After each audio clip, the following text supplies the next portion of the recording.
Alright, hello again there folks. This is Sullla once again.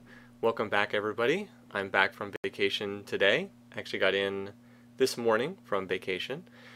And as requested by quite a few of you before I left, I will spend an hour, maybe a little bit longer today. Apparently I have the sound on my laptop for once. Let me turn that off or you'll hear me echoing the whole time. Muted? Okay. Yeah, I keep my laptop next to me as a second window because I don't have a dual monitor set up. Sorry about that, but as a number of people requested, I will take you guys through some of the photographs. Not all of them today. I'll probably do another photo session a little bit later, but people requested this. I don't know if everybody will be around, how many people will be around live today on a Sunday afternoon, but I'm sure people have a chance to see the recording. I've got it set up so the chat window is always on top. It is possible to do that with Firefox. Internet Explorer did not play nicely, but Firefox was happy to be always on top, so can open up photos and the chat will still remain on the screen. So anyway, this particular trip, as I mentioned before I left, this was a trip to Alaska. Alaska was a place I'd wanted to go for quite a few years, and I finally had the means to do so. Alaska is not a cheap place to travel. It requires a fair amount of time, and it requires a fair amount of money to be able to do that. This was a trip I was able to do since I'm working full-time now. I was able to put aside a little money. I saved, maybe 5 to 10% of the salary that I made this year, put aside to try to do this one trip, and this is my one big trip for the year. Anyway, hi, not Spambot. Thanks for the message. So where did this trip go? Well, this was not the typical trip that a lot of people will take to Alaska. What you'll see people do is they'll fly into Seattle or Vancouver, and they'll be on a cruise ship, and the cruise ship will run up the coast of British Columbia, and then it'll run to the Alaska Panhandle and visit, Juneau or Skagway or Ketchikan, and then they'll go back again. No. That's not the trip that I'm doing. Maybe someday, if I'm older, but while I'm still youngish, I want a chance to get around and see some more things. So this is a trip to, this was a trip flying into Anchorage, renting a car, then getting out and about and trying to see as much as possible in the 10 days that I had before coming back here today. I see. Well, good luck to you on your trip. Have a great time. I have not been to Hamburg. I have been to Germany, but I was in Berlin, so on the other side of Germany. Alrighty. So where did I go on this trip? Well, I'm not going to do all the pictures today, as I said, but flew into Anchorage. I'll zoom in here. Flew into Anchorage, and the first target was to drive down to Seward on the Kenai Peninsula. So that's where these initial pictures are from. Anyway, so here's my photo album here, which has been building up over the years. I've added the Alaska ones. I haven't had time to do all the formatting yet. All I did was dump them into folders, but that's enough. Today I think I'm going to go through the pictures from Kenai Fjords and up through Denali, because that will probably last quite a while. Anyway, so let's go ahead and get started, shall we? Let's see if this works. Good. All right, so the screen is still permanently on top. I can go full screen. Chat's still there. It's not cutting out too much of the not cutting out too much of the picture. All right, so first things first, we fly in, gotta rent a car. So I'd like to take pictures of all kinds of stuff. So here's the rental car, little Ford Fusion. I took a picture of the mileage, so I wanted to check what it was when I was done, but I forgot to take a picture when I was done, so that picture's pretty useless. Alrighty, so here we are. Welcome to Anchorage. Not much of a photo. By the way, it's very difficult to take pictures while you're driving a car. I've done quite a bit of that, but it's not easy. So they tend not to come out great in terms of quality. Anyway, these first couple pictures are on the drive from Anchorage down to Seward, which is a very scenic drive. And if you ever would go to Alaska and find yourself in this area, definitely go down the Kenai Peninsula and go see Seward. It's a neat drive, and Seward is a very quaint little town, as we'll see in a minute. It was overcast, was cloudy, was rainy this day, but the pictures are still pretty good. This is the train, the Alaska Railroad. I was paralleling the Alaska Railroad for much of this trip, and yes, it does still operate, it does still run here along the coast. I have some pictures of it later, but it's not right here, so you get a sense. This is the, I don't know what the name of this thing is called. I think it's called turnaround arm or something. I'll just check it on the map. This is why Google Maps is awesome. You can do stuff like this. All right, turn again arm. That's what it is. This is the drive from Anchorage. Come on, Google Maps, stick with me. The drive from Anchorage down here around Turnagain Arm, and then through these hills, mountains, whatever you want to call them, down to Seward, which is the destination where I was going. So I like to have Google Maps so you can kind of see where this actually is. All right. What the? Oh no. What happened to my always on top there? You are supposed to stay visible. There we go. All right. All right. There we go. Lost it for a second there. Okay. So these are pictures from the drive down. As I said, it was a pretty scenic drive. Cloudy, overcast. It looks. I'm sure it looked. I had a sunny drive coming back up, and it definitely looks different when the weather's clear. I only took this picture so I could know where I was. Apparently, this is a place called Bird Point. Not an especially famous location, but I like to know where I am when I take these pictures. I'm sure it would be very pretty on a sunny day. You could probably come out and have a picnic here, that kind of thing. Pretty neat looking. There are mountains in the distance, but they're hard to see because it was foggy, rainy, cloudy, that kind of thing. Just get kind of a sense for what they look like here. And driving again. If this was a clearer day, this would come out better, but oh well. You can see. This was a little bit further along where it cleared up a little bit, and you could see a bit further into the mountains in the distance.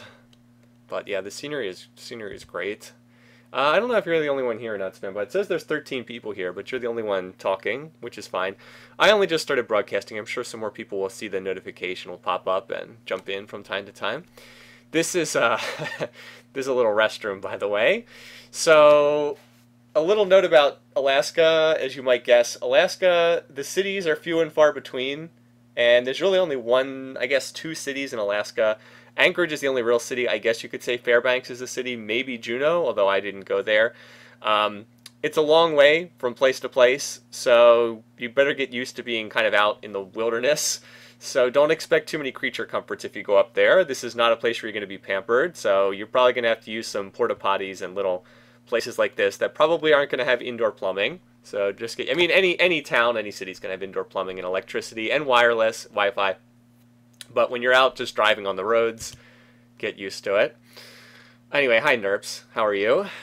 So this is nothing special. This is just a little mountain stream that I happened to see along the way. So I just snapped a couple pictures. Nothing too special here. All right, so these pictures are from Seward. Seward is on the southern coast of Alaska, on the Pacific coast.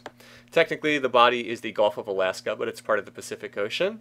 A rainy, overcast, cloudy day when I was here, but that didn't really matter because I was going to be on the water today, and I was going to be on a boat for most of the day, so it didn't really matter. You're going to get wet on a boat anyway, so it doesn't really matter that much if it's raining. This is downtown Seward. Seward is a very little town, population 2,000. Big summer destination. A lot of people come in the summer to do the boat tours. It's right next to the Kenai Fjords National Park. And really the only way you can see the park is to get on a boat and do one of the boat tours. So there are quite a few of them. This is the one I was on, Major Marine Tours, but there's other ones as well. And I had to be there by 11, I think it was 11 my boat left, so I had to get up pretty early to drive down from Anchorage. This is kind of funny. These are they're keeping track of what the biggest halibut, the type of fish you may have had a chance to eat that at some point. I've never had halibut, but they're keeping track of how big the halibut catch is, and somebody apparently caught a 291-pound halibut. That's not as much in kilos. That's about 130 kilos, 140 around there, but that's a big fish, to say the least. So I guess they keep track of whoever catches the biggest one. A little sign just showing the Kenai Peninsula what it looks like. Seward is right there on the map. There's Kenai Fjords National Park. There's some other towns scattered around, like Homer. Yes, the town of Homer, Australia. Alaska's over here. Not far as the crow flies, but a long drive all the way around the peninsula. And here's the visitor center for the national park. This is like a satellite view. I took 2 pictures of this one. Much of the peninsula is covered by a glacier, which is one of the things you see when you go on the boat tour. Alright, so again, here's the town, Seward, right here. And here's the national park. Again, the only real way to see the national park is to take a boat, because there are no roads. Most of it's covered by a glacier. The boat trip that I was on would be going out of the little bay here, and we'd be seeing some of the stuff here, and then cross through some of the open waters up here to see part of the glacier. So that would be the basic route. All right, this is a memorial to the people who were killed in the Good Friday earthquake in 1964. I didn't know much about this, but a lot of people talked about that, even though it was 50 years ago up in Alaska. They had a devastating earthquake in the 1960s, a 9.1 on the Richter scale. Now, fortunately, not that many people lived in Alaska in 1964, but it was a humongous earthquake. 9 is very, very high on the Richter scale, and the guide said that the entire peninsula, the whole Kenai Peninsula, dropped about 6 to 10 feet in the earthquake, so I'm glad I was not there when that happened. Here's the harbor in Seward. It's a very pretty harbor, even on a cloudy, overcast day like today. Lots and lots of boats. The other thing so this little town is known for two things: for boat tours of the Kenai Fjords Park, and secondly for commercial fishing. A lot of fishing in this town. That's what people who work there here generally do. They either work for the tourist stuff in the summer, or they work in commercial fishing, and that's pretty much it. But anyway, so lots of boats, pleasure boats, fishing boats, that kind of stuff. I'm not sure exactly what all these are used for. Here's the boat that I was on. Standard touring boat, I guess. Good little boat. About what you'd expect. If you've been on a tour boat before, it's probably know what to expect here. Just getting a sense of what it looks like. It was pretty full. I think there was about somewhere between 70 and 100 people on board, I want to say. Alright, so now we're on the boat. This is a long boat ride, by the way. This is a 6-hour boat tour. It's an all-day boat tour. I think it was 11 to 5:30 or something like that. So on the boat for quite a long time. So getting some pictures. Yeah, it was kind of chilly out there on the water. You can see people were wearing heavy coats, that kind of thing. If you've never seen Alaska's state flag, this is what it looks like. Got the North Star prominently featured. It's a pretty cool flag, very distinctive. I liked it. There's the boat driver. If you're curious, you can't hop in there. All right, so these are then some pictures out on the water to see what the surrounding land looked like. Somebody in their own little boat. You could go out in front of the boat, but it was extremely windy out in front of the boat's bow, so nobody really stayed there too long. It was very cold and very windy. Up top it wasn't so bad because you were kind of sheltered from the wind, but nobody stayed down in the bow of the ship for too long. There's some of the spray getting kicked up. By the way, the water definitely got pretty rough out on this boat. Here's the little navigation screen. They put this on the monitor in the boats, but they actually didn't keep it on the screen very long. They kept putting up these pictures. They took everybody's picture before they got on the boat, and they kept showing these stupid photos. I wish they'd kept this on the screen. Like, this navigation thingy was really cool. Like a GPS type thing for a boat. The directions are reversed. South is actually at the top, north is at the bottom of this screen. So anyway, I thought this was really neat, but they didn't keep this on the screen very long, unfortunately. So, oh well. Anyway, actual pictures from the trip. So, we got a look. We're able to see lots and lots of, well, scenery. Really dramatic looking scenery. Really cool looking. The foggy, misty kind of day, I think, made it look more, I don't know, kind of mysterious. I think that's the word I'm looking for. But so the scenery itself was pretty cool, but the wildlife was what really made this trip work, because we were fortunate enough to see lots and lots of wildlife on this particular trip. By the way, I like this picture. This is probably one of my 10 favorite pictures from this trip. Just looking back with the boat's wake, there's another boat way back there in the distance, the hills, the mist rolling in off the hills, and then the flags. I just think that photo looks pretty cool. Maybe that's just me, but I like that one. All right, so more stuff. You can imagine that there's a lot to look at on the boat. Here's the first wildlife we spotted. Well, maybe saw some seagulls or something. The first one of interest. That's a bald eagle on the rock there. Fortunately, I do have a pretty good camera, so you can zoom in and see what it looks like. Hold on, I'll show you the camera. I've got it right here.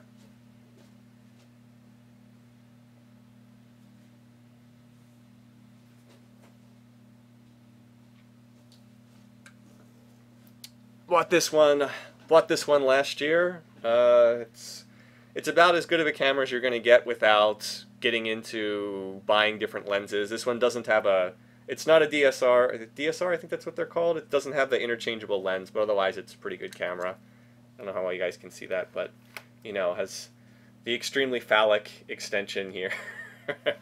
It's a pretty good camera. It's not ridiculous, but it's pretty good. So, got some pretty good pictures with it. All right. So yes, if you want to see where the eagle is, that's the eagle right there. If you guys can see my mouse cursor, that's where it is. And the power of being able to zoom in is you're able to see stuff like that. Yeah, so definitely a lot of birds. If you're a bird watcher, and I'm not, by the way, if you like watching birds, this would be a great place to go. Lots and lots of birds of all types. I don't really care about birds that much. I mean, they're okay, but I would never stand out there like for hours just watching them or whatever. Let's see, some more scenery. Yeah, lots of rocks, trees going right down, very mountainous, right up to the water. Lots and lots of birds here with bird poop on the rocks, leaving that behind. So yeah, lots and lots of birds all over this rock, leaving their white stuff behind. But it wasn't only birds on this rock. In addition to 1,000 birds or whatever, there's also a whole bunch of sea lions on the rocks here. They kind of blend in, but lots and lots of sea lions. It was pretty cool. This was another good picture that I got because this guy happened to be yawning right as I took the picture, which was pretty fortunate. So lots and lots of sea lions nesting here with these, I think they're gulls, but I told you I don't know birds that well. Hi, solar system error. Yep, just got back this morning. Wanted to do some of the pictures today because I haven't been around. Wanted to say hi to people. Sea lion sleeping, yeah, I know, right? They all look like they were pretty much just sleeping on the rocks. Yeah. Well, they're actually, I think they're actually, are sea lions seals? I honestly don't know if they're the same or I don't know what the difference is between them. But yeah, there were a whole, I mean, there's more pictures here in a second. I mean, there were like lots and lots, there were dozens of them on the rocks. Here's another type of bird. I don't know what this is. Looks a little like a penguin, but it's obviously not a penguin because penguins live at the South Pole, not the North Pole. So I don't know what that is, but it blends in with the rocks. All right, so here's, if you like sea lions, yeah, we got sea lions here because there's like dozens and dozens of them all curled up on the beach. I don't know what to say, but lots and lots of sea lions just hanging out there. So if you like these things, go to the Kenai Peninsula in Alaska. Go to Seward. You'll get your fill of them. They are there by the, by the crap ton there. Anyway, welcome guys. Glad to have you here. So yeah, there are tons and tons of them. So up to this point, I'm like, wow, that's really cool. We got to see all these, we got to see these, bald eagle, got to see these sea lions, a whole bunch of other birds that I don't care about as much. And then right around this point in time, the captain who's running the boat's like, oh, look, there's 2 whales out there. It's like, oh, wow, whales? So yeah, apparently there's a lot of whales here as well, but they don't always see whales when they're doing these tours. It's kind of, they try to find the whales, but they don't always see them. So 2 whales. Now, a little thing about whales. It's not easy to photograph a whale is kind of the problem because, they're kind of underneath the water, and that makes it hard. They do come up for air pretty frequently. At least the ones that we had here, which were humpback whales, they come up to breathe about once a minute, it felt like. So they'll come up to breathe, and then they'll go back under the water again. But you can't see too much of them. You typically just see they blow out the water for their blowhole or whatever, and then they go right back under. But I did get some pretty decent pictures of them, as much as I could. Plus, remember, you're on a boat. It was raining at the time. The boat's going up and down. There's 50 other people with cameras trying to get pictures too. It can be a little bit tricky. All right. You can see a little bit of this one here. A little bit. There you go. This is one of the better ones that I have. So here's one whale. Here's the other. You can see them coming up. Oh, and by the way, they went right in by the shore. Like they were not out in the open ocean. They were like right up against the rocks. I don't know why they were that close to the land. Who knows? Whales doing whale things. That one's pretty good too. Got this one here. And that one's, I guess, breathing through the blow spout or whatever it's called. I haven't been to Slovenia. I'm hoping to go back to Europe next year. That's my plan. This year I wanted to go to Alaska, and then next year I'd like to go back to Europe. Oh, okay, so that's another pretty good one here. Managed to catch the whale, managed to catch this one right when it was coming up for air. All right, so we saw the pictures of those 2 whales, and that was really neat. Everyone was excited on the boat. And right around this point, they came in, and the captain's like, oh, look, there's even more whales out there. We think we see like 10 whales out there. Everyone's like, what? 10 whales? Which is apparently pretty rare. They don't see that many too often. So anyway, we started heading out, or we, the boat driver, started heading out to try to go after this big group of whales that they saw out there. So that's what these next pictures of. So this was further out in the getting closer to the open ocean, but there were a lot of whales. They said that there were 10 to 15 whales out there. So that's what I'm trying to capture with these pictures. And that one's not too good. That one's not too good either.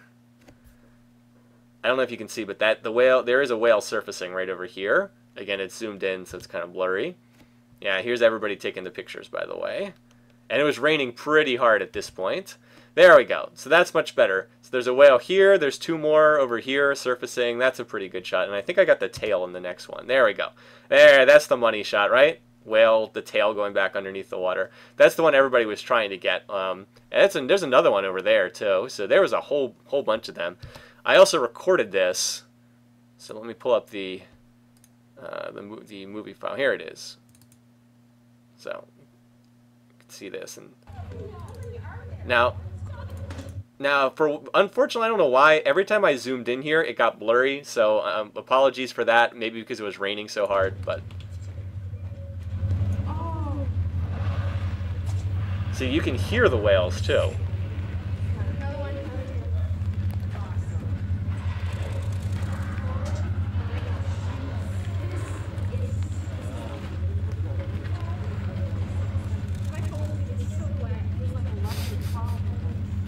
I don't know if you can hear the other people out there.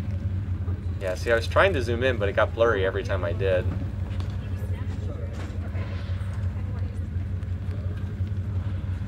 But, yeah, there are a lot of them out there.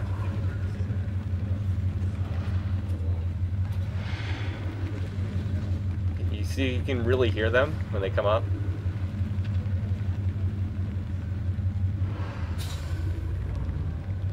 And it's really cool.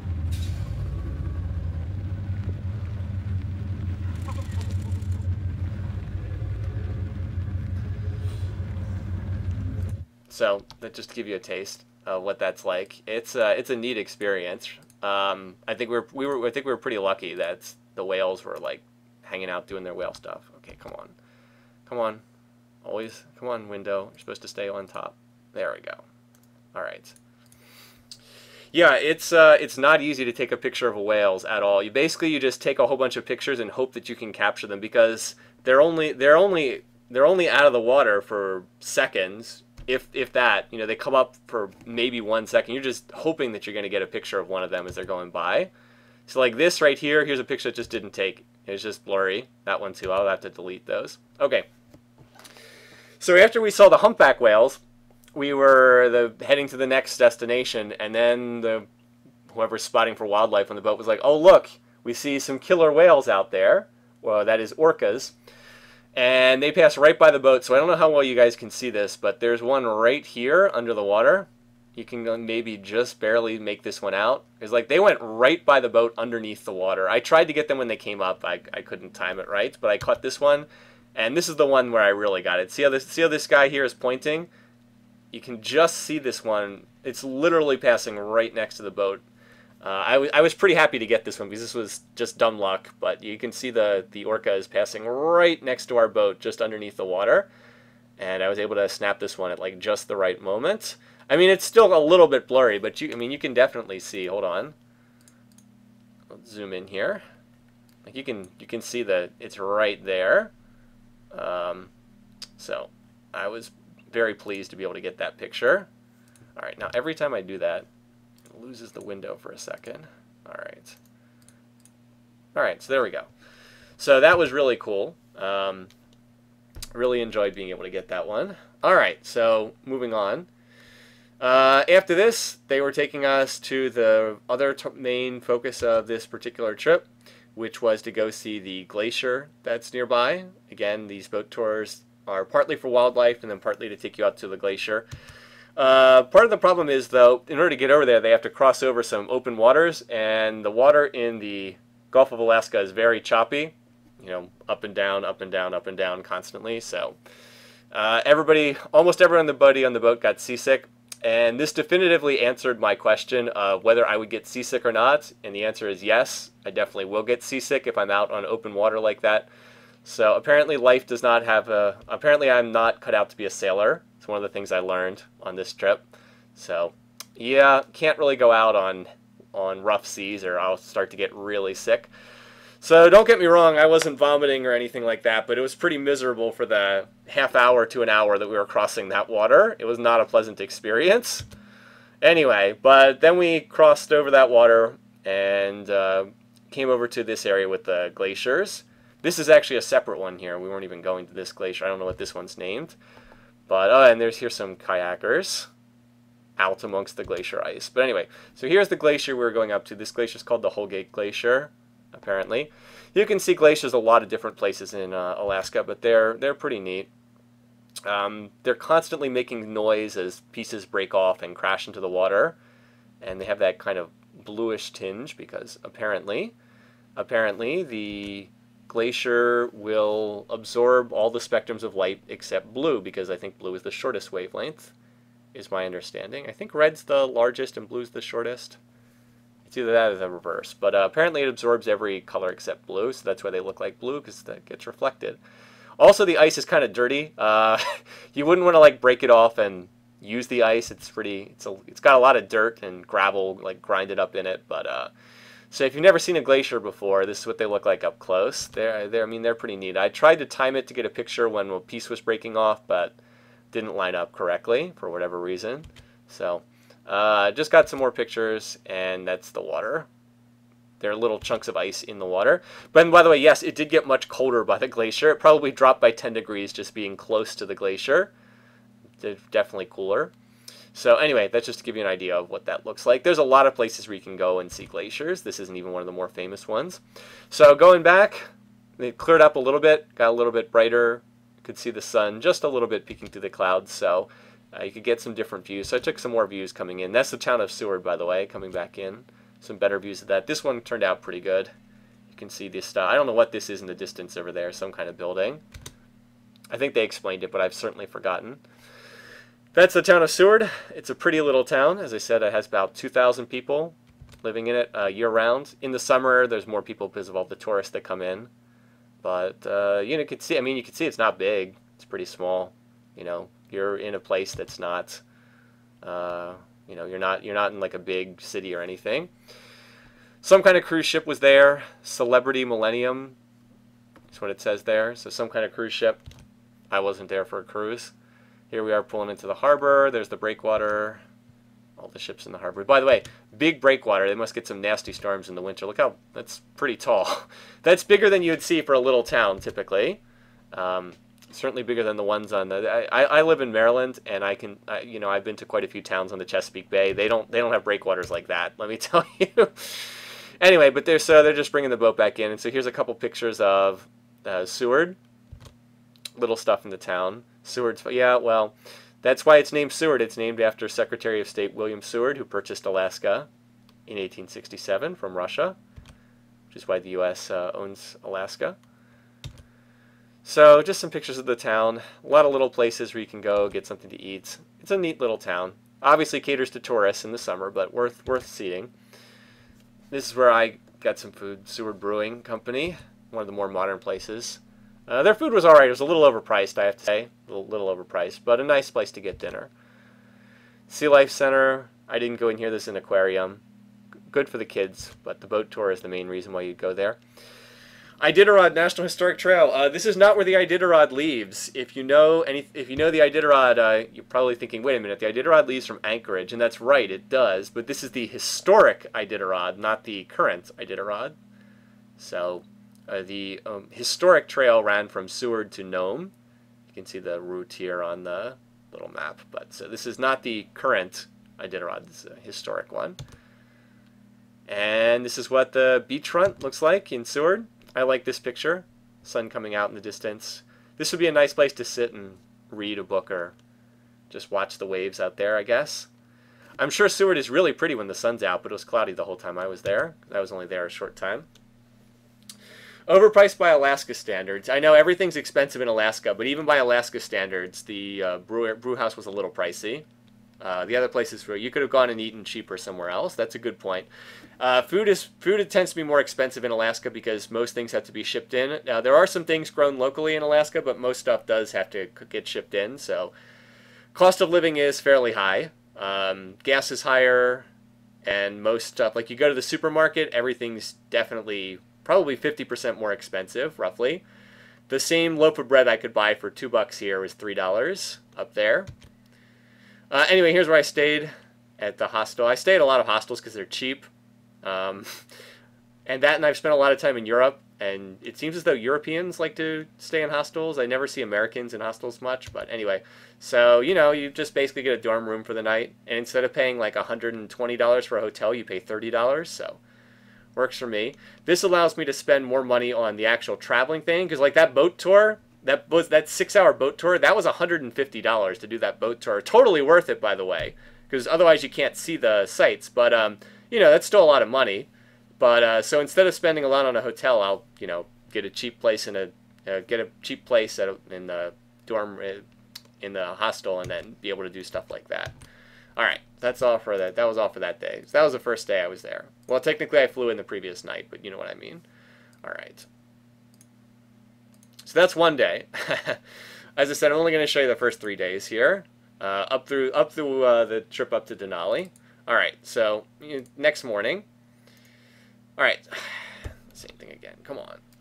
Window always on top. There we go. Okay.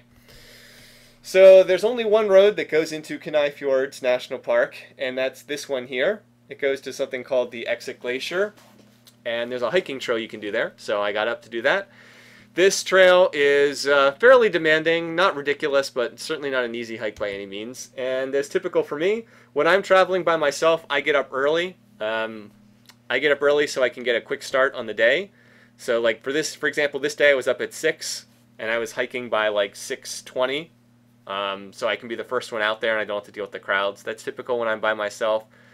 Not really a relaxing vacation, but that's a different kind of trip. So anyway, this is the road going up to the Exit Glacier. I like this picture. I thought this one came out. Once again, it was foggy, misty. You're right on the coast, so you get a lot of that type of weather. Think of Seattle type weather, basically. So there's the Exit Glacier up ahead, and this is a hiking trail that parallels the glacier. There, you get a zoomed-in view of it. The glaciers, I'm afraid, are not always that pretty up close. They're kind of dirty, a little bit ugly, but they're still neat to go and take a look at. So here you go, Kenai Fjords National Park, Exit Glacier area. There's the Nature Center, which of course is not open because this was about 6:30 a.m. It of course was raining again, but the thing is, when you're on a schedule like the one I had 1 day to be here, so by the next day I would be up in Denali, which is about 300 miles away. So, you know, if it's bad weather, well, that's just kind of how things are going to have to be. You know, I only have 1 day to do this hike, so got to go, rain or shine. All right, so here is the trail, the Harding Icefield Trail. It says, all right, so it said 6 to 8 hours round trip, and I found this over and over again. When I do these hikes that are difficult hikes, they always say they're much longer than it takes them to do. Like this one said 6 to 8 hours, so I planned it to take 7 hours, but it didn't take anywhere near that long. It only took about 5 hours. And that's happened to me on a lot of these other hikes. So for whatever reason, I guess I hike relatively fast. I think it's because I don't spend a lot of time stopping. I just kind of plod along and don't really stop aside to take pictures. So anyway, this one, the trail wasn't that far. It's only 4 miles in, 4 miles out. 8 miles is not that long of a hike, but you do go up about 3,000 feet in elevation, so about 1,000 meters. That's a pretty big elevation gain. The only thing I was worried about on this trail was bears, that I might run into a bear. I was worried I might hit one. Fortunately, that didn't happen. Especially when you're hiking in the early morning by yourself, you don't really want to run into bears. I run into a bear once while hiking, but fortunately that didn't happen on this trip. That's another story for another day. The bear just turned and ran away when it saw me. All right, so this is the path up. Relatively easy trail. Maybe not an easy trail, but not too bad. I mean, a lot of vertical gain, a lot of elevation gain, but the trail was pretty well maintained, all things considered. It was wet this day because it was raining the whole way. There's my walking stick / desperate last-ditch defense if a bear attacks. I don't think it would have helped very much, but the other reason why you use a walking stick. So anyways, you can imagine as you start to climb higher up, you start to get a better view, looking back down on the valley, and start to get some really nice views. So of course, there's snow on the mountain tops. As you get higher and higher in elevation, it gets colder, and you start to see more snow lasting, but really pretty scenery. If you like mountain scenery, a lot to notice here. So this was where the clouds broke through a little bit. I could see into the distance, and this is such a good spot. I actually captured the video for this one as well. If you guys want to see this, I'm actually going to get a drink. You can see with the 360 panorama view here.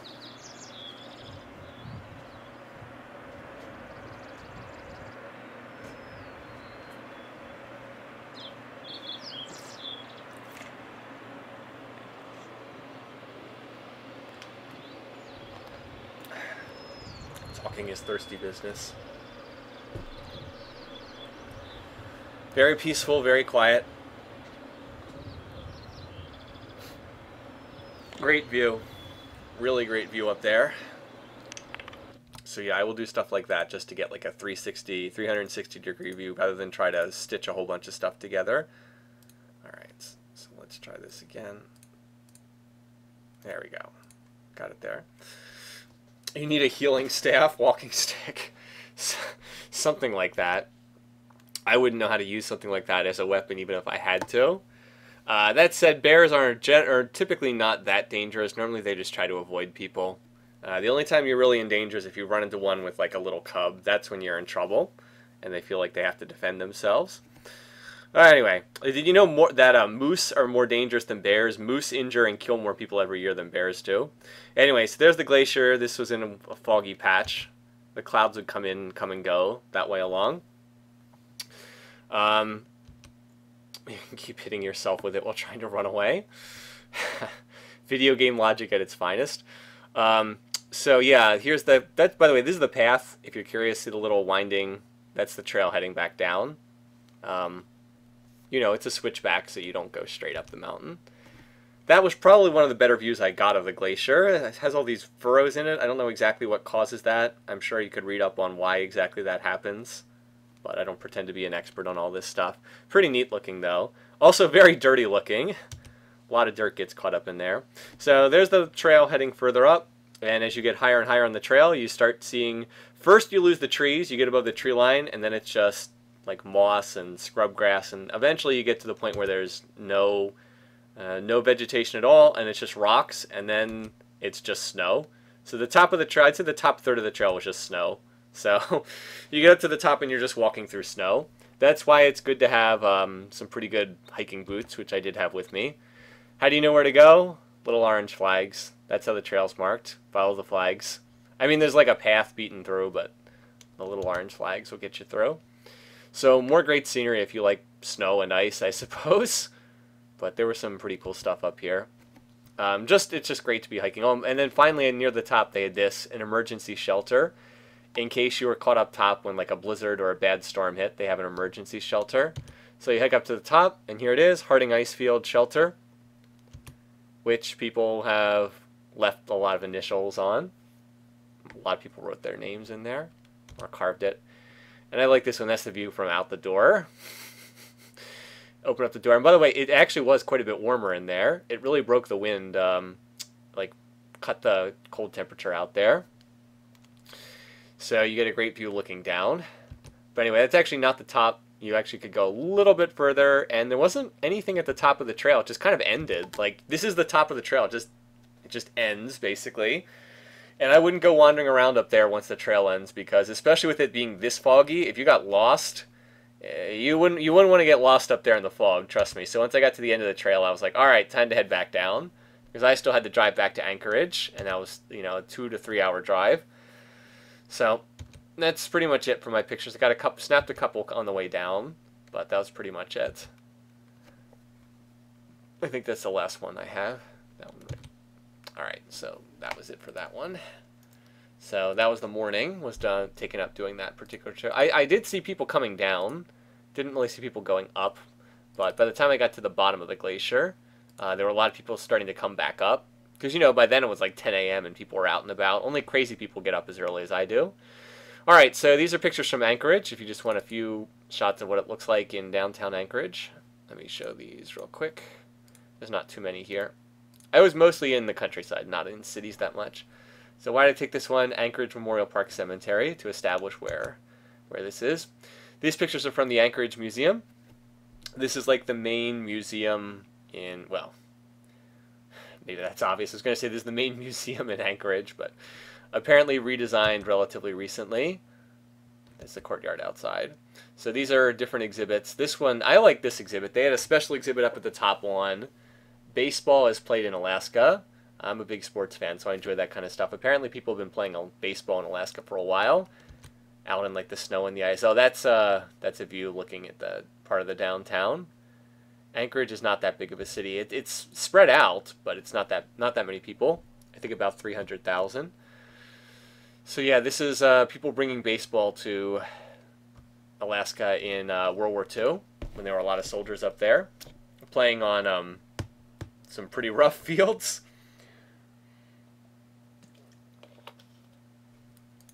Okay. And what is this? These are people who played in the Alaska Baseball League. By the way, Alaska has a baseball league. It's a short summer league. It's I believe it's college players come up. But like here's Jason Giambi playing for the Alaska Gold Panners and Harold Reynolds. So a couple of different players. Bob Boone, kind of funny. Anyway, if you're not a baseball fan, that's not going to mean anything, but that's all right. Here are the hats of the 6 teams in the Alaska League. I don't really know too much about them. Here's the names. I took this one. All right, here they are. Alaska Gold Panners, Alaska Glacier Pilots, the Matsu Miners, the Anchorage Bucks, the Peninsula Oilers, and the Chugiak Chinooks. Those are the teams. Those are their hats. I won't pretend to know which one's which, although you could probably figure it out if you really wanted to. All right. They also had an exhibit on Captain Cook, the explorer in the late second half of the 18th century. The problem, this was a good exhibit too, but unfortunately they didn't let you take pictures. I took this picture and then a security guy came over and said no pictures allowed. So I was like, well, why didn't you just put up a sign that said no pictures allowed instead of having to tell me? But they didn't want you to take pictures. It was a pretty good exhibit, so can't say too much more about that. About the different places Cook went and the Native American peoples that he encountered in Alaska. So he actually mapped out quite a bit of the Alaskan coast in like the 1760s and 1770s. These are pictures of some different stuff from different Native American groups in Alaska, which I know very little about, but just took pictures of stuff that I thought looked cool. Very warm, as you'd imagine, if you're going to live there, some very warm stuff. So I know very little about this. I know I'm a historian, but I don't do more of like the anthropology side of things. I did European history, so this is not my forte by any means. I could talk about the colonial aspects of this stuff, but not the Native American aspects. These are the different Native American groups that live in Alaska, or at least originally lived there. I'm not sure if they all still live there, but you get the idea on the map. First Peoples. I think this is the food court for the museum, but it was pretty cool looking, so I just took a picture. And this is like their permanent exhibit, the Alaska Gallery on the history of Alaska. They were going through and talking about the different eras in Alaska, that kind of thing. So Alaska's got a couple different eras to its history. I'll just talk about this for a minute or two while I'm here, being the historian. Obviously, the first peoples in Alaska were the various Native American groups who lived there for however many thousands of years until Europeans got there. First Europeans to really arrive in Alaska were the Russians, and it was a Russian colony for quite a while, from like the 1780s up to the 1860s. Then there's still a strong Russian presence in the Aleutians Islands. That's the island chain out here, which is where there are a number of Russian settlements. The Russians were there for the fur trade. That's where they went there. Trade in like beaver pelt. I don't know if they have beavers in Alaska, but that type of thing. Animal pelts, furs. That was why they were there. And one thing I know from my own studies is that the fur trade was a major motivation for why the British and the French were in North America as well. The problem is the fur trade collapsed in the early 19th century and the early 1800s. Around like the 1810s, 1820s, the fur trade started to collapse. All the prices fell out, largely because I think there were so many furs hitting the market that they just collapsed in value. So that obviously affected the Russians as well, and after that they weren't really that interested in Alaska because they really were only there for the fur trade. So after that the Russians were looking to offload Alaska, and they were pretty happy to sell it to the United States in 1867, just to get rid of it basically. They didn't have much interest in Alaska. So then it became a U.S. territory but the U.S. didn't really do anything with Alaska for a while. Like, the U.S. bought this land, but really had no idea what to do with it. They didn't even really know very much of what was up in Alaska, so not really much happened in Alaska for a while until then they discovered gold in the 1890s in Alaska, and that set off a gold rush that lasted for about 20 years. Lots of people going to the Yukon, going to places like Fairbanks and so on to try and search for gold, and that petered out after a while. There was some gold there, but not a lot. And so after about 1910, 1915, people kind of lost interest in Alaska, and not that much happened again for a while. And then World War II happened.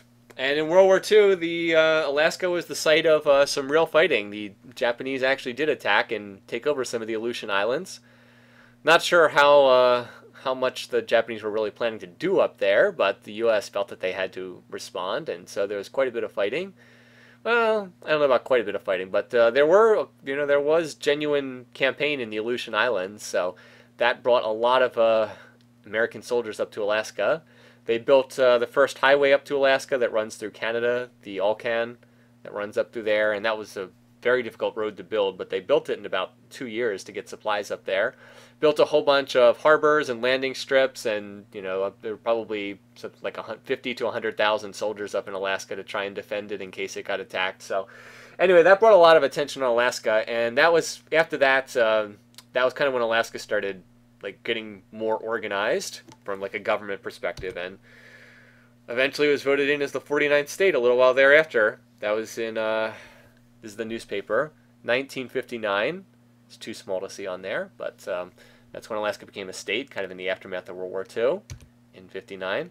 Then they had an exhibit on the earthquake, the Good Friday earthquake, which you can see the photo here. Really devastated southern Alaska, which is where almost everybody lives in Alaska. I can't even imagine what that would be like to have the ground have stuff like that happen, but quite a lot of people were killed. I think about 100 people were killed in that earthquake, so they had a number of exhibits on that.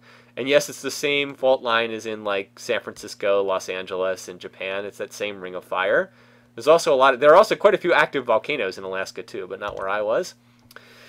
And then the last and most recent thing in Alaska's history was, well, they discovered oil there in the 1970s. It's like, oh yeah, there's actually a ton of oil underneath Alaska. So that's kind of what the economy's been heavily based on ever since then. Very, very heavily based on oil, extracting it from the oil fields up in northern Alaska. They built the big pipeline, which, by the way, we'll see a lot of later when I show the pipeline pictures. So that's been the big thing. Oil prices are down in the last year. It has not been good for Alaska. It's been good for people who drive cars. It's been good for most people, but has not been good for Alaska because they're very heavily tied to the oil industry. Probably a little unhealthily tied to the oil industry, but so that's not good. A lot of people have been struggling for work as the oil industry has been, the price of oil has gone down quite a bit in the last year. But anyway, so that's what they do now. This I thought was neat. They made a bid to host the 92 and 94 Winter Olympics in Anchorage. Didn't get that, obviously. The 92 games were in Albertville, France, and the 94 games were in Lillehammer, Norway. So they didn't get either one of those, but I thought that was kind of neat. And here's some more uniforms. See, when I organize these photos, I'll splice these in by the other baseball stuff, but I have not had a chance to sit down and organize these yet. All right, so the rest of these are just some pictures from walking around Anchorage, if you're curious what the downtown looks like. Anchorage is not... So Anchorage is really spread out. Like, it's not a big city per se, but it is a sprawling city, if that makes sense. Like, there's not a lot of really tall buildings, but it's spaced out. Like, I think the reason why is the soil is pretty weak because of the cold weather. You can't really dig down that deep, so instead of building like really tall buildings, they just spread out. Everything is really like wide. It's like a civilization thing, wide versus tall. This is a wide city, not a tall city. Anyway, this is an outdoor market, so here's some pictures. I did like this one though, by the way. I'm sorry, I gotta zoom in for this picture. This is just amazing. All right, so there's a little merchant here, Alaska pissing off Texas since 1959. Now, I did not buy one of these shirts, but I do find this amusing. So, Alaska, the size of Texas superimposed on the size of Alaska. And this one right here. You have a guy with an Alaska face saying, "It's okay, little partner." And there's a short guy with a Texas face who looks very disgruntled. I don't know. I just found this to be really funny. Hey, if you can make a business out of it, more power to you. And 1959 is when Alaska became a state, obviously. So, local merchants. That stuff's great. Okay, more stuff. Alaskan fur, if you are interested in furs. I personally don't like furs, but you could certainly buy them up there. Outdoor stuff. Welcome to Alaska. Do not feed the bears. More bear stuff. There's a lot of bear stuff in Alaska. A lot of stuff with bears. City Hall. Remember, Anchorage is not the capital of Alaska. Juneau is the capital, so there's a city hall, but not like a government building. I was going to say a parliament building, and then I was like, no, I'm in the U.S. I'm not in another country. There's not a parliament building. It would be like a local government or Congress building or something. All right, so they sell reindeer sausage out in front of the, like, what was it, the building, what was the building? City Hall. So if you want to eat reindeer meat, they'll sell it to you. I assume it probably tastes like deer meat, if you've ever had deer meat before. I didn't buy that because I wasn't that hungry, but if you want to get reindeer meat, they do sell it out in front of these buildings. So I don't know I wonder what it tastes like. All right, so here's the waterfront. There's a nice walking trail called the Tony Knowles Coastal Trail. A great place to like walk dogs, ride bikes, go jogging. A lot of people were out.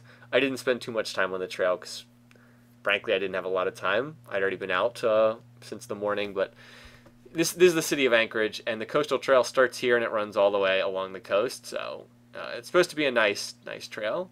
It actually runs quite a way. It runs for like 10 miles or something like that. So you can go a long way on that. And that's a view of the harbor out there. There's some kind of commercial ship out there. There you go, Anchorage, All America City, apparently. I don't know what the dates are supposed to mean. Maybe when that was incorporated, maybe when they incorporated stuff or something. So, yep, this is what the downtown looks like. As I said, not too built up, not too crazy. Anchorage was not my favorite city ever, but it was all right. It's all right. That's a pretty mural painted on the wall in a parking lot. Here's where I stayed, Alaska Backpackers, which was another hostel, nice location. It was like a couple blocks away from the downtown, so easily walkable without being right in the middle of the downtown. And this was like the common area, which by the way was empty. The hostel was not that crowded when I was there. I don't know. Americans don't seem to like hosteling that much. It seems like it's like more of a European thing, but very nice downstairs. Foosball table, TV, that kind of thing. All right, so that's that for those pictures. All right, so we got to go back to Google Maps here for a second. So up to this point, I said I flew into Anchorage, drove down to Seward, was on that boat. On that boat, we left the harbor, went down here, then crossed out here in the open ocean, and that glacier is like right over here. I can probably see it on the satellite map. Yeah, there it is. See Holgate Arm? Here it is. There's the glacier right there. That's where we were on the boat earlier, if anybody's still around from that. That was the boat tour. Down here, around, and then back. But you can see when you're in the open ocean, it was pretty choppy. Anyway, so that was Anchorage down to Seward, and then back to Anchorage again. All right, so from here, I was going to Denali, which is, one of the national parks in the United States, if you're familiar at all with Denali. So to get from Anchorage up to Denali is a pretty good drive. That's about a 5-hour drive, depending on traffic and road conditions, but a pretty good drive. The entrance to the park is right up here. Should say park entrance. Yep, there it is, Denali Visitor Center. So it's quite a drive to get up there. All right, so the next pictures are all from Denali. This is the last group of pictures I'm going to do because I do have other stuff to take care of today. But I'll show you guys the Denali pictures too because they're pretty good. All right, so Denali is pretty interesting in that it's not like another national park where you can it's not like Yellowstone or Yosemite where you take your car and you drive through the park. It's not like that. There's one road that goes through Denali, and they run buses on that road. So you park at like the entrance and you get on the bus and it'll take you through. So I had a reservation for a bus that would run at like 11 a.m. So that meant I had to be up there by 11. So in order to get up there in time, I got up at 4 a.m. to do the drive because I knew it would be about a 5-hour drive. I wanted to allow some time, and I wanted to be up there just to make sure I would make that connection. So this is leaving Anchorage at a little after 4 a.m. So the sun was just coming up. By the way, when you're this far north, you don't get a lot of darkness. You'll see when I do the second part of these photos, which will probably be at the end of this week, you'll see the 24-hour daylight with the midnight sun. So there's not much night up there in the summer. All right, so these pictures are driving up to Denali. Some great scenery on the drive up. Here's the Alaska Railway, by the way. I passed it a number of times driving. This was the one time I got a picture of it stopped. And it runs from Seward up to Anchorage and then past Denali up to Fairbanks, if you want to take a ride there. This is one of the stopping points on the way up to Denali, Talkeetna, which is like a little walk-around place. This is apparently the main attraction, Nagley's store, since 1921. Kind of like a historic, old-fashioned, old-timey general store type place. It looked neat. Now, granted, I'm getting here at about 6:30 a.m., so there's not much going on in the town that early. Pretty quiet. I just walked around for 10 minutes, took some pictures. Would probably be a neat place to check out in like an afternoon or an evening. Get some dinner, see the people in here, that kind of thing. Yeah, the roads, they keep in pretty good condition in Alaska. They have to spend a lot of time maintaining them because they get so much snow in the winter. They were doing a lot of road work while I was there, trying to keep the roads in good shape. But yeah, it's not easy. Definitely requires a lot of maintenance. I don't know what this thing was. I just saw the car, so I took a picture of it. Probably just for show. I can't imagine they actually take people around in that thing. But yeah, Talkeetna is pretty small. Little touristy place to walk around. Talkeetna also is a place where they do a lot of flight seeing tours. Now, I didn't do a flight seeing tour out of here because I was heading to Denali, but if you wanted to do one, here's where you could book one, get on one of these little planes. They'll fly you like right over the mountain. They actually will even land on parts of the mountain, so you can get out and walk around on top of a glacier, which would have been really cool to do, but just didn't manage to put this into my itinerary. I want to see what that looks like. So yeah, here's good. You just mentioned this, Seb. Here's the road construction. When they're doing road construction, they'll close it down to one lane, and then you follow behind the pilot car. So I saw a lot of this on the trip. Okay. So in addition to a national park, there's also Denali State Park, and you just kind of pass through it on your way. This one is a viewpoint. Denali Viewpoint South. So you can't see Denali from here. I guess on a very clear day you could. It's somewhere off in the distance over there, but it's still a pretty nice view nonetheless. Yeah, like the mountain is somewhere back there, but it's shrouded by clouds. I mean, I'm 60 miles away from the mountain here, so it would take really good conditions to see it. But when conditions are ideal, you can see the mountain from 100 miles away. It is that big. Denali, or Mount McKinley, is 20,000 feet tall. It is the tallest mountain in North America, so you can see it a long, long way away. So yeah, if the conditions are perfect, you can see it about 100 miles away. But they were not perfect here, so you just get a standard scene. Look at this guy eating a little nut. So I had to take his picture. Okay. So that was Denali State Park South. This is Denali State Park view north. And this is just another view of the mountains in the Alaska range. A little blocked by trees, but not too bad. Okay, so the view heading north is very pretty, especially when the sun comes out. Like right here, it cleared up. Sun came out, and great views. Very, very pretty scenery. I mean, you're driving through wilderness, but man, oh man, is it ever pretty up there. Sorry. I mean, stuff like this, you just drive and you're like, wow, this is amazing to see scenery like this. I mean, it's all looks so clean, so pure. I mean, I'm not sure I would try drinking the water. You'd probably be okay, but I mean, there's not a lot of people up there either. In fact, I was driving back from the airport today, and I was driving on I-95, which is the main corridor here in the Northeast, the main road that runs between. And I was like, wow, there's so many cars on the road here. It's so crowded because I've been driving in Alaska, and there's very little road traffic the whole way. You see one other car, and you're like, man, get off the road. So yeah, I was like, it's so crowded here. A bit of an adjustment factor. All right, so here's where they're doing road work. They see the road's all gravel, so I just took a picture. I'll probably delete this one. This one came out a little bit better. And yes, once again, driving while taking pictures. I know, not the safest thing to do. But there's nobody else on the road, so that's what it looks like when they're doing maintenance. Okay. More pictures of the scenery. Those ones are nice, but not great. And all right, so here we are at Denali National Park. You can see my my Asian friends here. No, just other random tourists here getting their picture taken out in front. There were too many people getting their picture. I didn't want to wait for everybody to walk away.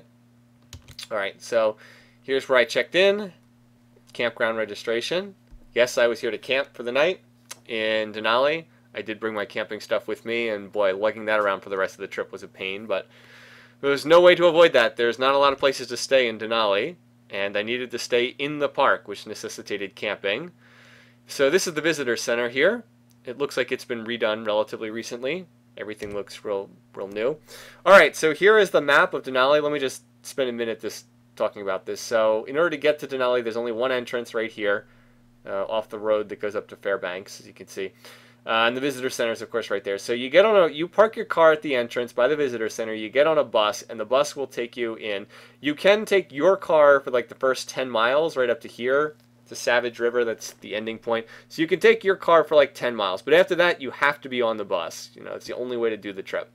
So get on the bus, and it'll take you into the park, past all this stuff. And I was staying here at Wonder Lake Campground. Now, to get from the visitor center to Wonder Lake, that is a 5.5-hour bus ride, so not fast. It's 80 miles from the. I mean, it's a long way. It's 80 miles from the visitor center, but you can still do the math. You're like, wait, that's only like 15 miles an hour. It's like, yeah, the bus doesn't go very fast. It also stops a lot, and it's passing over a road that's not like a highway, just kind of a dirt road. So it takes a long time. Now, remember, if you're going into Wonder Lake, which is a 5.5-hour bus ride, you got to get back out again, which is another 5.5-hour bus ride. So you can see why I kind of needed to stay in the park so I could go in one day, stay at Wonder Lake, and then go back out again. Trying to go into the park and then go back out the same day, it just wouldn't have worked. So I kind of had to stay in the park, which is why I had to bring camping gear, because there's no hotels in the park. You know, you have to camp if you're going to stay in the park. By the way, I had to book that way in advance. I booked that back in March, so I booked it, 100 days ahead of time to be able to get that, because there's only 28 campsites at Wonder Lake, and they fill up very quickly. All right, so here's the visitor center. Very nice visitor center, very pretty. Showing lots of animals. Here's one of the things. They had a topographic map, and I always love these things, so took a picture of this one. Here's the visitor center. North is to the right, south is to the left, west is to the top side of this picture. So this is the park road that wraps in. You can see where it goes, and Wonder Lake's way in the back there. That's Denali, the mountain. So Wonder Lake, the reason why you want to go there is because it's where you get the best views of the actual mountain itself. It's hard to get too close to the mountain, because like at the visitor center, when you first come in, you're like 100 miles away from the mountain itself. Like, you are not close. 100 miles, 160 kilometers, that is a long way away. So you need to ride quite a ways until you actually reach the mountain. All right, more from the visitor center. Okay, this is everybody getting on the bus, hopping on the camping bus to take us there. You can see it's basically a school bus. If you're not from the U.S., this is what our school buses typically look like. Well, they don't have these luggage racks on the top, but otherwise that's basically what they look like. This is another bus passing us. That's what they going by on the other side, full of tourists. So these will be pictures from the bus, some of them taken while driving. You can see my ghostly reflection. Preferably I tried to get them with the window down or when we were outside the bus, but that wasn't always possible. So initially Denali is pretty, but not too spectacular. Look at this, you're like, well, that's nice, but it's not too crazy. But the further you got into the park, the more spectacular the scenery started to become. So like, this is as far as you can take a private car up to this bridge. After that, you have to be on a bus, so you can see these people turning their car around. Even right here at the Savage River trailhead, still pretty nice, but it definitely got better as the trip went along.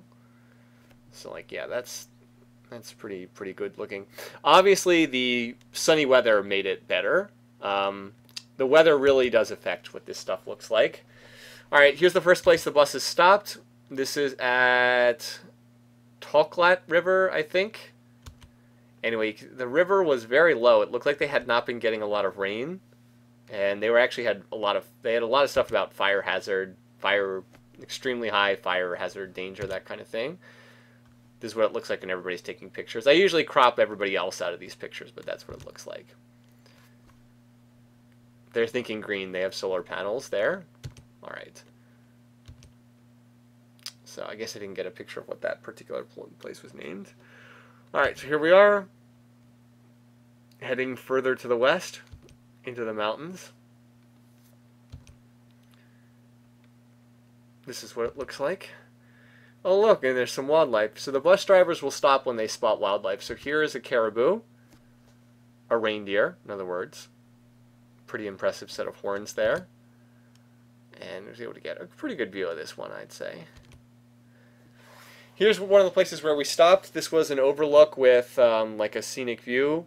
And this was some of the better scenery we had. I think this one was like Polychroma Pass, something like that. I was looking at it earlier today. But the scenery up here, because you were like up high looking down, the scenery up here was really, really pretty. It was actually raining. There was a storm over here in that direction. But I mean, you can just see so far, and it's at least when it's clear out. Some days it's rainy and overcast, but I was lucky this was a pretty good day for weather. Yeah, there's the trail or the park road heading off in that direction. Polychrome Pass, okay. See, when I edit these, I'll put this in front of those pictures, so it'll say where you are before you see the pictures. Yeah, great views though. I mean, I'd really encourage anyone who can go, has the chance to go up here to do it, because it really is like a once in a lifetime kind of place to go. Someplace like Denali.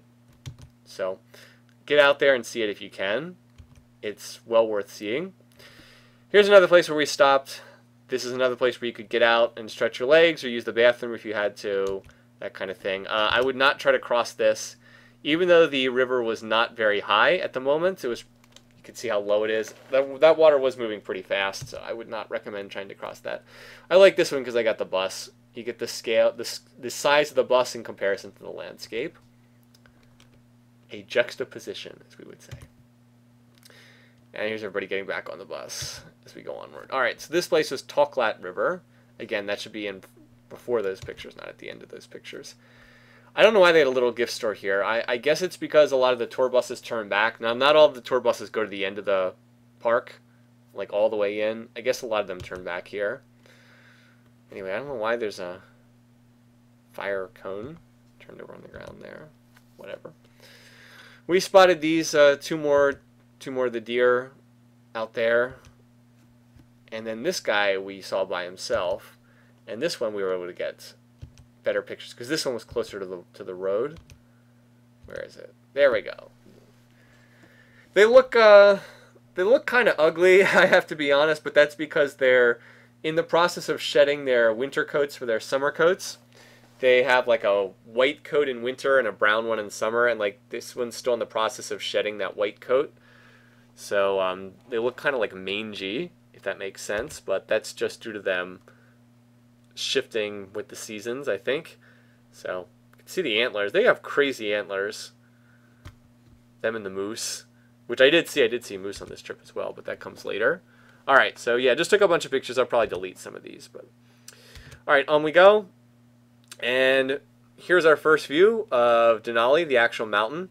Again, it's sheathed in clouds, so it's a little hard to see, but I would eventually get a really good picture of Denali.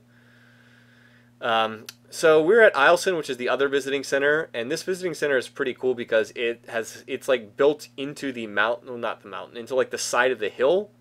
It's like sunk down into the ground, which is really cool, so that it has a less of an impact on the environment. I'll show pictures of that in a second. Yeah, so Denali is there. That's the mountain back there, hidden behind the clouds. It's a little hard to see, but even this is actually pretty good viewing conditions for Denali. Most of the time, the mountain is not visible. They said it's only visible 30% of the time, so quite frequently people go and they never are able to see the mountain at all. It's just clouds, but so even this, yeah, this gives you a bit of an idea. So that's the top of it up there. One of the things about the mountain is it's so big is I kept getting confused and thinking it was just clouds because you're not used to seeing mountains that high. Like that part of the horizon is clouds. At least that's what I'm used to thinking. But no, it's actually the mountain itself because it's just that freaking tall compared to everything else. So I was getting thrown off at different times. But I have better pictures of the mountain later. So here's the view from the visitor center. There's lots of hiking you can do here if you want to. No, I did not do hiking here because I didn't have a lot of time. That and I felt like I could kind of see things pretty well already without having to go hiking. But the views are great. You can see a long, long way. There's a lot of, I don't know if those are moose or antlers or caribou, but some kind of antlers. Here's the visitor center. As I said, it is built into the side of the hill, so it kind of like goes underground. It's kind of unusual. I took this one because I like the sunrise and sun length. Sunrise, 3:50 a.m. Sunset, 12:19 a.m. Day length, 20 hours, 30 minutes. So you have almost 24 hours of daylight. You'll get, since it takes about an hour to get dark after the sun goes down, you'll get maybe 2 hours of darkness at this time of year. Not a lot. Not a lot. And you can see the temperatures in Fahrenheit, of course. Sorry for anyone who's outside the U.S. And this is another topographic map showing the mountain. And this one was actually different ways to get up to the top. Yeah, people climb the mountain all the time. It's pretty dangerous to climb it. People die on the mountain pretty frequently, but people keep trying to go up it. So they had some information about what people do who try to climb it. I would not want to do that. That's too much work. It takes them 2 to 3 weeks to climb to the top because they have to get acclimated to the atmosphere as they go higher, to the thinner atmosphere. Otherwise, they can die if they don't stop to get acclimated. But yeah, all right. So more pictures from around the visiting center. And now finally here we're at Wonder Lake where I camped. So you can see 85 miles into the park. A long way. You would not want to walk out to Wonder Lake, let me put it that way. Alright, so here's the campground. Little places where people set up tents. I'll show you where I set up my tent in a little bit. Here is where I'm looking towards Denali, and you can see it's still a little foggy. I was like, maybe I'll get lucky, maybe it'll clear up. And there's the actual Wonder Lake itself. I did not head down to the lake. If I had more time, I would have gone down there, but didn't have time. So instead, I opted to do this. There was a small hike here called the McKinley Bar Trail that went down to the McKinley River. It was about 3 miles each way, I want to say, roughly. So like a 6-mile round-trip hike, but not a difficult hike, a flat hike, you know, not going up or down elevation. So here's what the trail looked like going in. Was it wound through this scrub brush and some trees. There were some neat views. Like this one, I think, is one of my better pictures as well. Crossing over these boards, they were like this marshy little river here. This was not the river it was going towards, but crossing it over this. Some almost bog type conditions, if that makes sense, as you're heading in. By the way, if you're wondering, yes, there were a lot of bugs. They were pretty bad.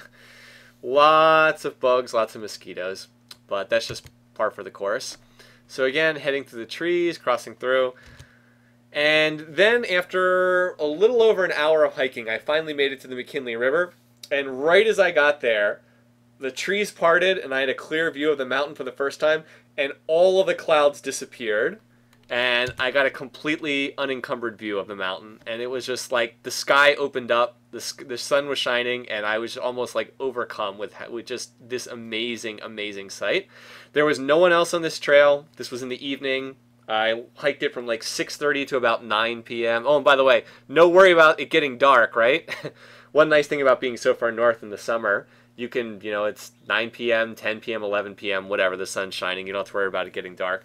But I was on this hike by myself. I got down to the river, and I just had this incredible view looking across at Denali itself, at the mountain.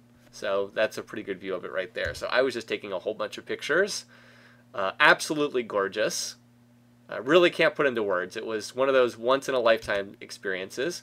So if you're wondering, here I am. Yep, one of the few selfies that I took. I don't take a lot of self-pictures. Right now you even got picture-in-picture on your screen. Not on mine, but you can see it on your screen. So you're probably looking at this and you're like, wow, Denali looks really awesome. Look at the size of that mountain. And the thing is, I actually zoomed in on the wrong mountain, and I didn't even realize this at first. That is not Denali. Here I am again, by the way. This one actually has the mountain in the background. I think it's a slightly better picture.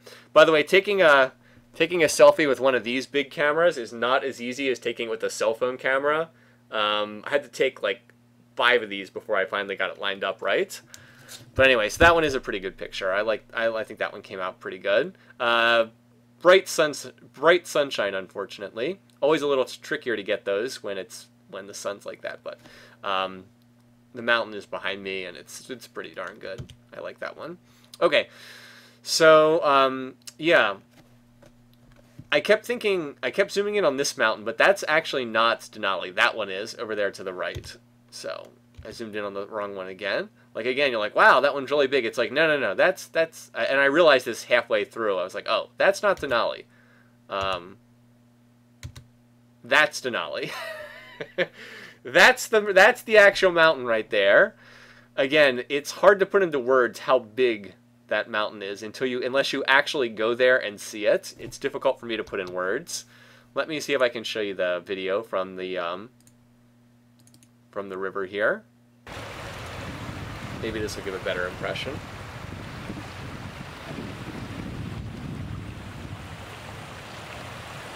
Do you see why it's easy to get confused and think it's just part of the clouds? Because it takes up such a huge portion of the horizon. I don't know. Maybe that's just me. All right. Wait. Let's go back here for a second. But like, can you see how the mountain is higher than the clouds? Like, I know I keep exaggerating, harping on this point, but like, here's the clouds, and here's the top of the mountain. It's freaking higher than the clouds. So it's easy to get confused when you're looking at this, because it's just that tall. By the way, don't try to cross that river. Do not try to cross that river. Very dangerous to try to do that. All right. So let's go back here. Alrighty. Get back to where I was. Yeah, so that's my zoomed in shot of the mountain. Again, here's the trees. This is the size of a tree. Oh, it's on autoplay. Yeah, it's like here's the size of the tree down here, and here's the mountain. Also, I need to point out, I am not close to the mountain. It probably looks like I'm maybe 5 miles away, 10 miles away. I was 25 miles away when I took this picture. That's 40 kilometers away from the mountain. This is 25 miles away when this picture is taken. It is a long way away to be that big, but it's really amazing. Again, if you have and here's another good picture showing the mountain there in the distance. If you have any chance to get here, definitely go to Denali National Park. Really amazing. Yeah. So, and then on my way, so anyway, then I had to hike out. That's the one problem with hiking is you hike in, and then unless it's some unusual setup with like a shuttle, you always have to hike back out again. So anyway, hour and 15-minute hike in, then another hour and 15-minute hike out. But as I'm hiking out, I turned around and I looked back, and I'm like, holy crap, there's the mountain again. And I got this picture, which I think is another really, really nice one. Again, it's so rare to see the mountain without clouds covering it. I was incredibly lucky that I had this view where it was, you know, almost completely free of clouds and shining in the sun. And so this is from even further away. This one's not quite as good of a picture. I mean, you can see more of the range, more of the mountain range, but I think this is a better picture personally. All right, so here's where the tents are set up on the little campsites. I mentioned there's 28 of them. That's my tent, which is nothing fancy. It's like a $50 tent. And that's the view looking out. You can see the mountain. That's not Denali itself, but you can see the Alaska Range. It's a pretty nice view. Keep in mind it doesn't get dark, so I just put like a shirt over my eyes because it was so bright outside. That is the thing. It does get cold at night, though. It does get chilly. Okay, so, all right. So the next morning, I had to take a bus out, and the first bus ran at 6:30 a.m. So I got up early. I got up at like 5:15 to pack up my tent to make sure I could be on that bus at 6:30 because the next one wasn't until 11. Yeah, 6:30 a.m. The next bus out was at 11, so I did not want to wait 5 extra hours. So anyway, I'm up. I got everything packed. I went to where the bus stop was. This is at 6 a.m.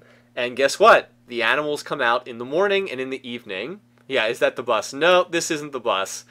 The animals come out in the morning and in the evening, and so I turn the corner. I was like right waiting for the bus. I hear this noise, and there's a moose right there, and not just one, but 2 moose.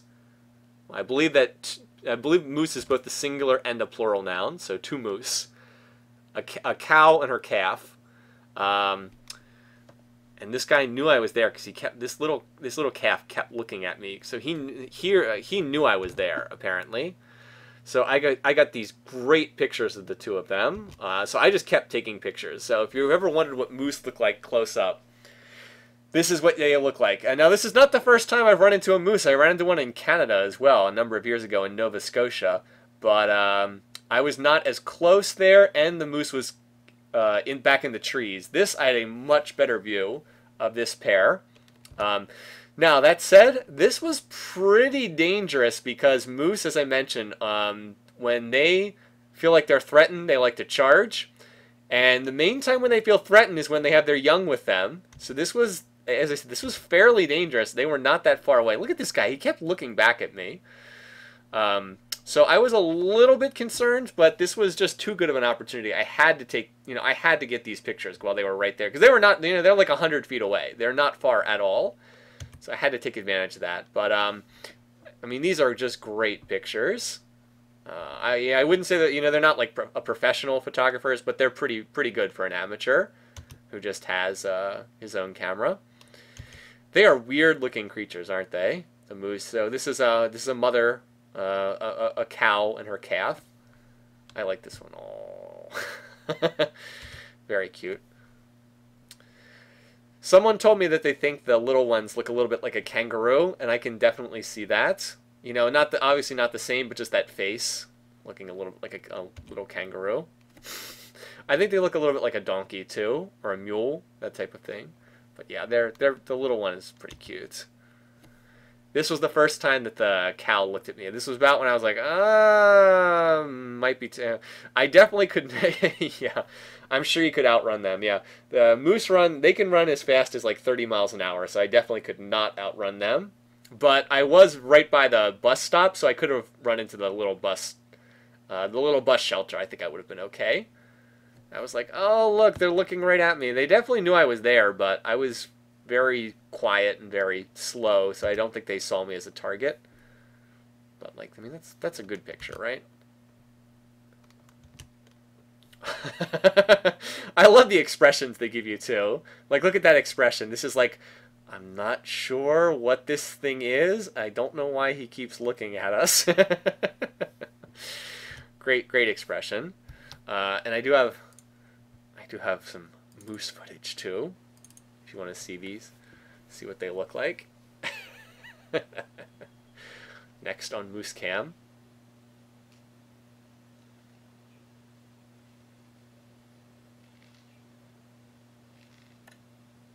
So yeah, I mean, there's animals out there.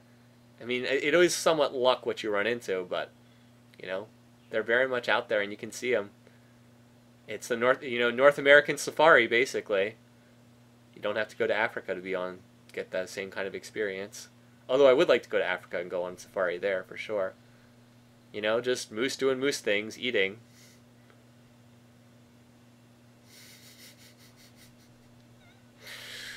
Alright, you get the idea.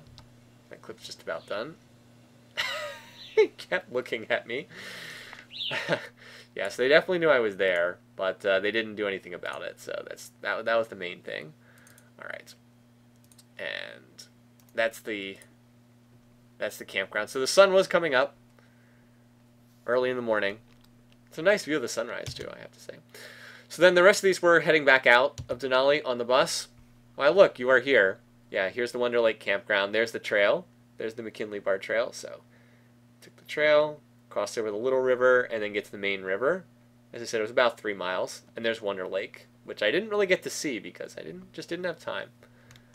I got there at like 6 in the evening, And then I set up the tent. Then I did the trail, and that I didn't get done with the trail until like 9 p.m. And then I was getting up at 5 a.m. the next morning, so I didn't really have time to like walk down to the lake. I would have liked to have done that too, but oh well.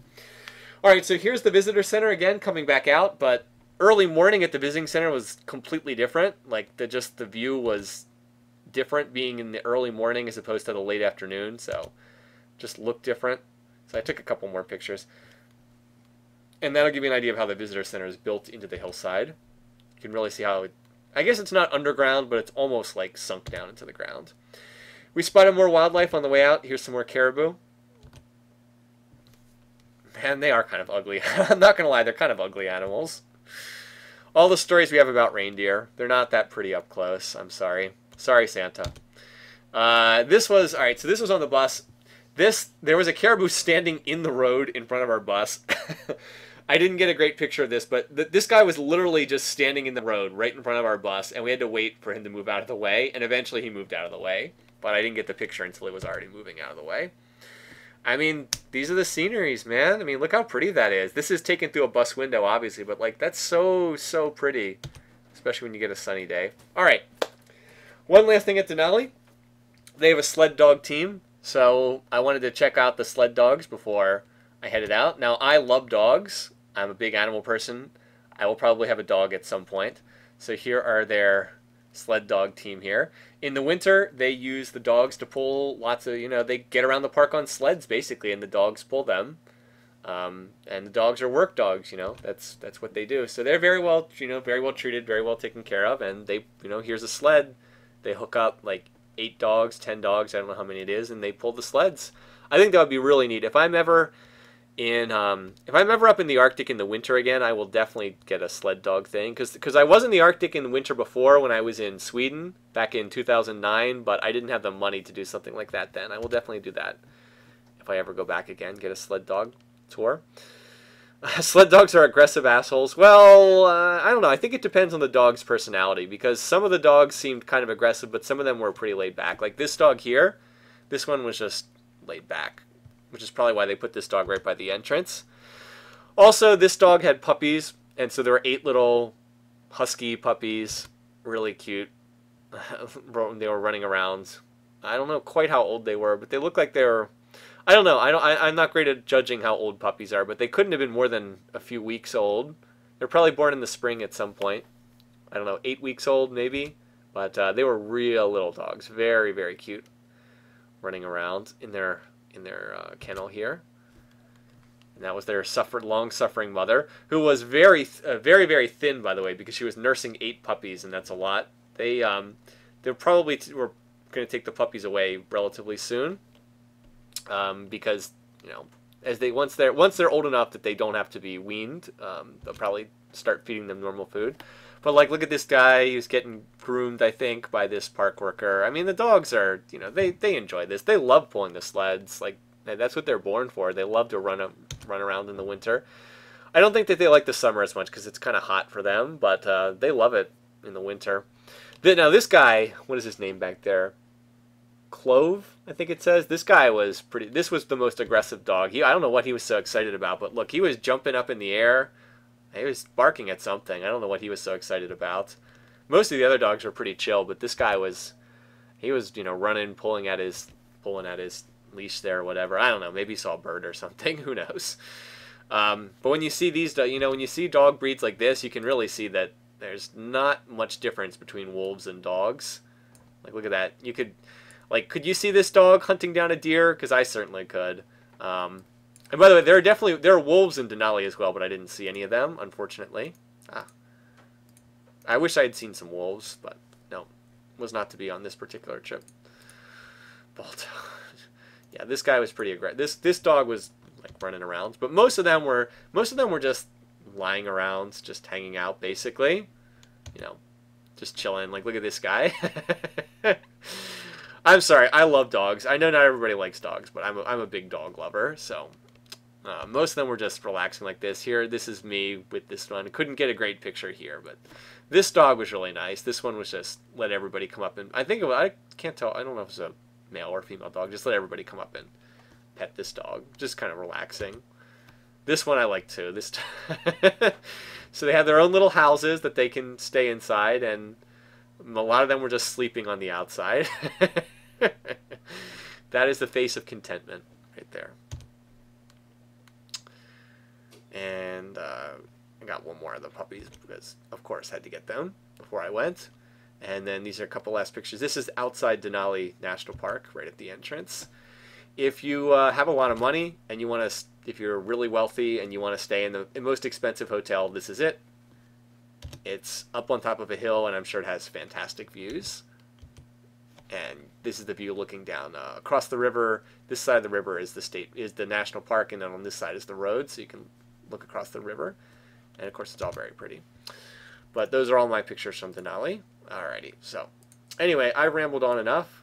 That's all I'm going to cover, but I just wanted to let people know that I'm back. I'll be going back to work tomorrow. Not looking forward to that all that much, but going back to work tomorrow. I will have Friday off this week, which is nice. So probably we'll do some streaming on Friday. We'll do a part 2. We'll cover the second half of the pictures, which will be Fairbanks and heading up to the Arctic. All the way up to the Arctic. I went up to the oil fields in Prudhoe Bay, which is a long drive, and there's some great pictures from that section too. But we will pick this up in a few days. Anyway, thanks. Thanks for showing up, you guys. I hope you enjoyed this. I know a number of you requested this. I don't expect this to get 5,000 views on YouTube, but for those who enjoyed it, hope you enjoyed seeing it, and I'll see the rest of you guys sometime later this week. Until then, have a good one. Take care. Glad to be back. See you soon.